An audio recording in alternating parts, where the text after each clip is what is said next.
is going to be presented by Jack Walsh. This is another project that has gone through, it has barreled through the red tape of the school, I would say. But it took a long time, and it took Jack's incredible momentum to make it happen. And I'm sure he'll tell you about that. But yet another project that I think is just, its beauty is in the fact that he found a community, a family in St. John's, one that I think is one of our most precious, and put his energy into it to try to help continue to let it grow and breathe more life into it, and a little bit of even Jack's own character. Again, these types of projects where we uplift our community and work on behalf of our peers and our colleagues to make our community better, there's an inherent beauty to them. So I'm going to let Jack tell you about his projects. There's still work to be done, and I'm excited to be a part of that with him. So give it up for Jack Walsh.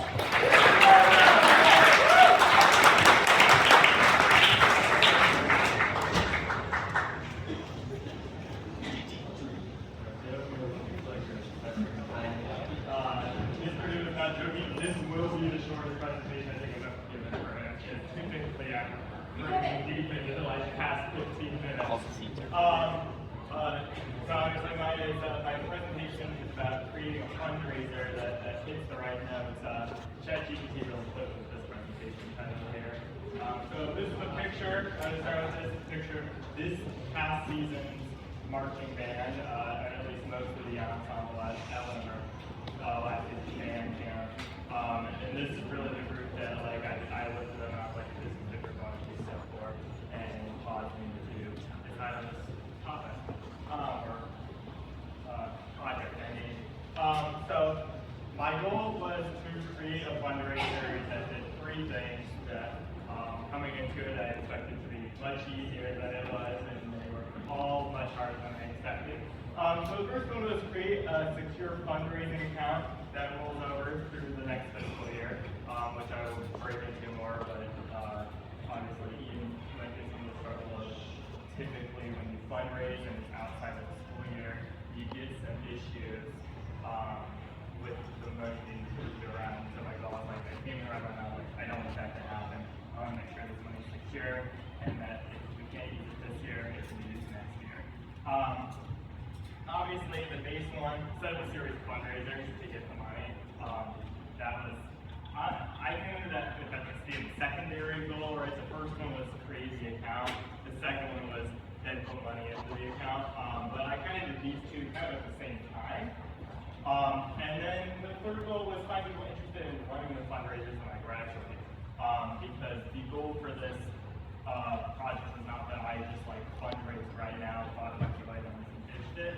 It was that I start doing the fundraising now, and this is an annual thing that people continue to do.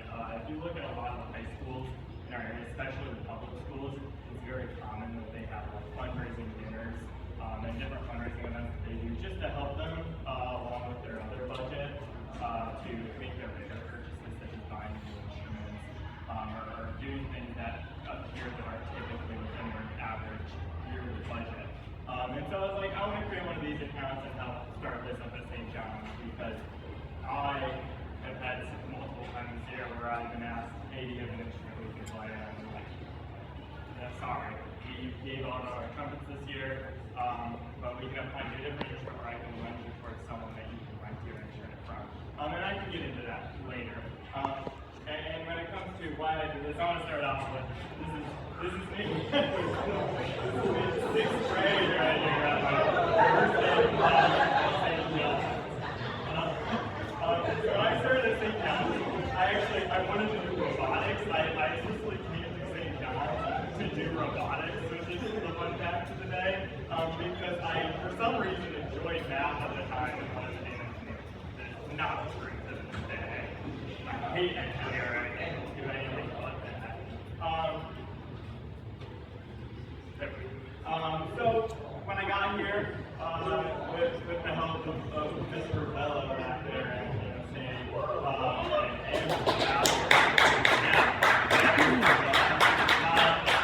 I think they came to me and they were like, hey, the robotics team has kind of been in a lull since COVID, but we know you're interested in it because expressed an interest in it, and Andrew Bassler recommended it. And so we were like, let's help get this robotics team kickstarted. Let's bring it back to where it once was, right? And throughout that year, right, we competed. It was a pretty decent season, and I'm happy with how it went. Not nearly as good as how they're doing now. Shout out to the robotics team for making it nationals. But throughout that experience, it was a lot of, I had many meetings with the former president of Wisconsin, or how to say his name, and we discussed budgets and getting a room and stuff like that. And so that I started to realize I did not care about the robot in any capacity. What I really enjoyed about doing that was all these meetings where we were discussing budgets and all these managerial things. And so that kind of tipped my brain over to the side of, okay, so I want to start pursuing business, and it did that, like, my passion project is probably going to revolve around the business side of things. And then sophomore year, or freshman year, my friends convinced me to do indoor drum line. Shout out to Josh who convinced me to do this. I wasn't in the band yet, and Josh was like, about to show up for the first day of practice. He was like, hey, you should do this. Why not? And so I joined. Anthony loves this photo because I look terrified in that photo. I was terrified. It takes a while to get used to performing, but eventually get used to it. Sophomore year, I stepped up a bit. I did marching band, did drum line, and did winter guard. The purpose here, really, the only reason I want to do this slide is just to shout out that we got second at states for both ensembles that I was in. And I'm not saying I was the reason, but only correlation between the two ensembles, I was in both of them. So, just saying, pretty awesome. And then junior year, I did marching band again, because these two ensembles did not move over to the next year, they just did marching band the next year. And so, because I got this interest, and because I was interested in being more of a managerial mind in that world, I decided to try out for leadership in the marching band for my senior year, in which I got, along with Anthony Caruso, appointed as the drum major. Essentially, that's kind of we help instruct and we help lead as kind of a central point between all the different parts of the ensemble, as people can look at as a model. And so, anyone that is in leadership for any of their groups, whether it be a sport or music or an educational endeavor, knows that once you hit the side of your teaching and you're thinking about it as a ensemble or a group and how you help the group, you get this new perspective on it, and it helps you really see where the weak spots are and how a group can grow to be better. And so as I started to see this, and I had already been interested in helping fundraise, at the end of my junior year, after I got announced as drum major, I started seeing a need for things like instruments, and I saw a lot of kids that they had an interest in band and music, but part of that worry was that we asked the parents, hey, I want to do an activity, and he said, but I need you to rent out an instrument. And they decided to stop. There's a money there, right? My instrument is one of the cheapest in the ensemble, right? I'm lucky enough that trumpet's cheap. But even my instrument is $2,000 at minimum, right? Anthony plays saxophone. He can tell you that saxophone is very expensive in Denver, right? And so there's this money barrier. And along with that, right, traveling is expensive. Mr. B is a new instructor who brought on an ensemble that has been moving through directories very quickly. And so, there's some upkeep in instruments that haven't been done in the previous directories. And now we're like, we want to do this, but, we can't risk losing the money that we use to run the ensemble to do something that might not be used. And so I was like, back to this first idea. I want to create a fundraiser. So I came to Mr. Big. Shout out Mr. Big, who is an awesome director. I need to point out two of these photos here. A, Bandcamp destroyed him in a bowling match. Fake news, has never happened. And I just need to announce that every chance I get. And then, thank you to Mr. B for doing part of the costume with me for Halloween this was when I went there and I was like, okay, I've been thinking about doing this fundraiser. I'm interested in this. I want to do a fundraiser as like that fun project. Is there stuff the band could use to that I can fundraise money for? He was like, yeah, you know, there's some kids that need instruments. We can maintain stuff. There's a bunch of things. Music, like it was a list of things. And so that's where I started off. Then the next thing is I needed to make a proposal, which sucked because it was A, for Mr. Name to approve the project, would be that this proposal would be sent to like Mr. Butler and then as this is the fundraiser I intend to do and I need your approval too, which means I procrastinated a lot because I didn't want to do such a proposal. And then in the very last second I wrote an okay proposal that made its way through and got the somewhat approval, so I'll call it. And then the thing is, I talked about this, I mentioned this earlier, is I was worried about impacting the budget and using the money, because eventually, you talked about it a little bit, with fundraising, we talked about different aspects of it. Two problems that can occur with fundraising for a group, and Mr. Butler was straight up like, I would help you avoid this, this is something that we could be worried about. Is one, if you fundraise the money, sometimes the budget people will go, look, there's this excess of money that the ensemble raised, if people are interested, let's use that as the money we put towards the budget, and then use this money somewhere else that we need to. Which, if I were not somebody that's involved in the ensemble or cared about the ensemble, like personally, I'd be like, yeah, that as a business guy makes sense. But it sucks for me because I go, why am I fundraising this money just for you to give me the budget I'm going to get anyway? So, you know, that was what I was approaching. And then, since St. John's is a non-profit, there's rules as to how much money St. John's can have at the end of the year. And so it's very common, right? We experience this with robotics, which is why one of the first things that come to mind is if you fundraise money and it goes into your general budget, then when the season ends and the year's over, they take that money and they spend it elsewhere so that they meet their criteria. And then you start back over with your budget back at 100% of whatever they promised you the next year. And so it's like, the purpose of this account is that it's over the course of several years, and it can be used on a whim by the director when they realize there is a need for this money. And so I had to get very specific as to what it was, and make sure that this money rolls over each year. So, right, I addressed all these things. This was my kind of course of action. Like create an account first so that I can get the money somewhere. And when I fundraise the money, they know what to do with it. Set up a series of fundraisers, get the money. And find people interested in running a fundraiser when I graduate. Because the goal is that this kind of goes on permanently and it just continues going until, you know, forever. Because I hope St. John's is a forever institution. Because I like it. So step one was create the 6-year contract, right? We wanted the money to roll over to the next year. And does not impact the current budget. And then this third one I really talked about is can be used for other organizations. That was part of Ian's problem that he ran into, was that he got all this money and then the money got taken and used for other things. It seems like he found a good solution to the problem for that system. But I was really like, I just can't have this. Is kind of bummed up by the whole business. And so essentially, I sat down with Mr. and I was like, hey, this is what I'm going to do. How do we make this happen?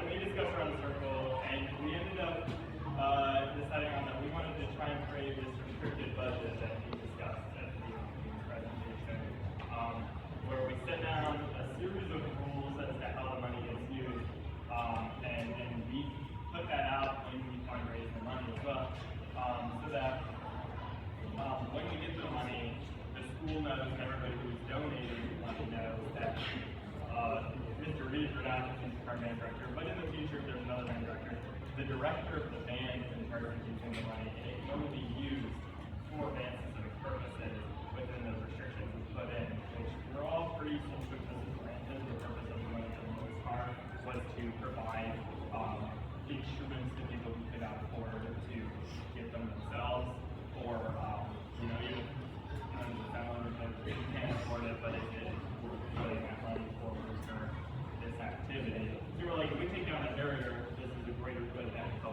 the ensemble in future years. And then we wanted to actually have the fundraiser. So I brainstormed some fundraising ideas. I brought in a mom that was involved, whose daughter is in the band, and she and her kids went to St. Joe's, and she was like one of the moms that was instrumental in doing all the St. Joe's fundraising that they do, and they do a very large amount each year, and that was kind of their like, my school had a fun run. I think a lot of schools do that. I thought the Catholic schools, right? So she was the mom that was in charge of running those fundraisers, and she's been very successful in the past. So I brought her in and I was like, hey, you have kids in this ensemble. You're interested in helping fundraising for the band. I have a staff project. What can we do? So her and Mr. Day met. We came up with some ideas. Lines of selling stuff. She's worked with Marco's Pizza in the past and sold just vouchers to buy pizza. But like we would get a portion of the money, and then you could use that voucher to buy pizza. I reached out to restaurants to see if they could do like, you ever go to Chipotle and they'll give like a portion of the profits over to like the organization they're working with at the time. Stuff like this. And another one of the things that I really wanted to do was alumni outreach. The marching band has worked with alumni in the past. We do like alumni come back and play an instrument with us nights. But they are very expensive. They're like essentially just homecoming style stuff periodically. And I was like, people that have been in the marching band love being in the marching band, and it's one of those things that never leaves you, especially because, marching band is one of those unfortunate activities that on a Thursday night on Thanksgiving, you can't go to your backyard and play marching band with your family, but you can throw around football. So people kind of, they want to have that connection with their past ensembles and kids. And so I was like, I'm going to build my outreach. So this is Tyler Burdell can tell you how miserable this is, because I think he had to do this with baseball teams over the summer. But I started going through the yearbooks. This sort of doesn't show it very well. But this is like an old yearbook of the band. And so what I did was I went through and I pulled these out of the book. And then I put in what year they are on the spreadsheet. And then I went through, this one's nice, because actually this one doesn't have last names in it, but plenty of years did not have last names in it. They'd be like Edward X. And so what I have to do is go to the index of the yearbook and go line by line and find their name in the yearbook and check the page number and make sure that was the right Edward, for example, and then write their name down so that Mr. Butler can give you contact information. I'll be honest, I'm through quite a few years. I have upwards of over 100 people on my list right now that I've done this with. It's taken me hours and I've not gotten through all the yearbooks. So that is future project work that still needs to be done. Because I truly believe that these alumni that we have reached out is a really great opportunity for us to get money, and just because it helps grow the culture when we're going back to alumni. Hey, check out how the ensemble is now. You care about this, but people don't care about it now. Continue to care about it. It builds up that excitement for the ensemble. So this is the struggle part. You can kind of see this image. It's very dark, so it's hard to tell. This one was taken at 12:30 at night on the last day of the camp, and we were all exhausted and kind of miserable because we wanted to go to bed. And I think that encapsulates my little emotion over the course of this project. Because the whole thing kind of had a hurry up and wait mentality to it. I put up this proposal at the beginning of the year, and I'm like, hey, let's do this. We have this meeting, super jazzed and excited. And then we got a new CFO, which all props to her. She's a wonderful person, and I know that there's a lot going on, and I'm super worried. But that meant that I kind of just had to sit around and wait for a while, waiting to find out if I was going to get my funds. At one point, I was promised that I would get a temporary fund that wasn't the fund that I wanted earlier in the year, first semester, by we did a concert in December, and I was told, yeah, by December you'll get money to at least start fundraising too, even if this isn't the permanent account. Never saw that account. No then we were like, we'll push forward, we'll get to the second semester. Stokes was like, we're going to do these fundraisers, we promise we'll get you this account eventually. We're solid now. And so essentially what I meant was I had these ideas for how to fundraise, and I never got to do any of the fundraising, which is unfortunate. However, I eventually, I got a meeting, Ian and I were in together actually, where we sat down with Mr. Butler and we looked at a project, and we kind of discussed how feasible are all these ideas, what can we do. And he promised me that, I would get the account, he would make it match the best of his ability, what I wanted. So that is a big success. So that means that I will now look through the future. There are people in the band, especially adults, that are interested in continuing this fundraiser. And now my work group will still be around for several years. And so she's very interested in continuing this. I am going to UT next year. I will come back next year and I will make sure that this project continues. Okay? So there will be successes in the future. I think we've gotten very far. Mr. Dickey keeps assuring me that getting these out is a big step forward. I'm thinking really that I'm not any money. I'm very excited to finally make some money because that's the goal eventually, right? And then right, that alumni outreach. Next year I will be an alumni, which means I will continue to advocate even more for the fact that they should let me come back and hang out with people and get to see what the ensemble looks like. Hopefully that goes well. But any questions?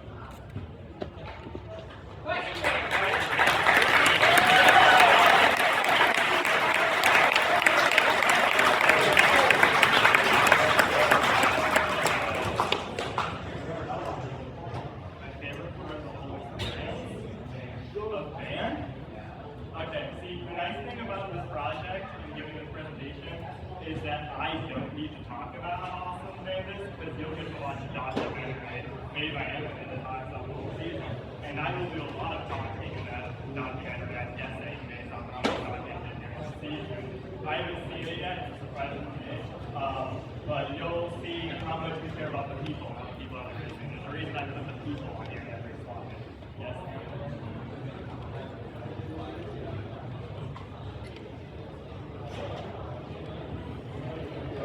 I'll go back to that.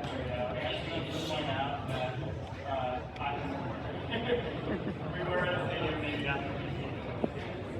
Any other questions?